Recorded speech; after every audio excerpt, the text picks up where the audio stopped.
So finally, we're going to be showing how to take a Post Flush Legionella sample. So the Post Flush Legionella sample is a Legionella sample and sample bottle, Legionella metal bottle and Legionella TVC bottle. If you're taking a Post Flush Legionella sample, it means you've already taken a pre-flush. So if you've already done the inspection of the tap and marked down any defects or anything that is worth noting. So all you need to do is disinfect the outside of the tap and the inside of the tap, and then wait for 2 minutes approximately for it to dry out and to do its effect.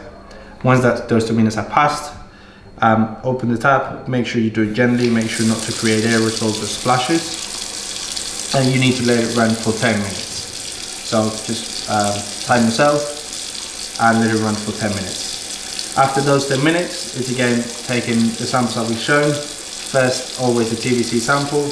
Open, keep the lid in your hand face up so it doesn't touch any surfaces, it doesn't contaminate. Fill it up, make sure the bottle doesn't touch the top of the tap, and remove it before it overflows. Then take the Legionella sample. Again, keep the lid in your hand face up.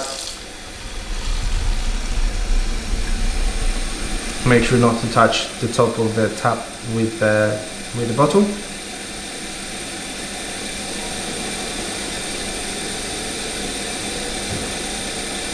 Once it's full, before it overflows, just remove it.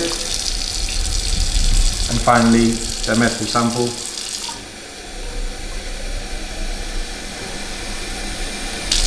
Remove it. And then close your eyelids. And that's it.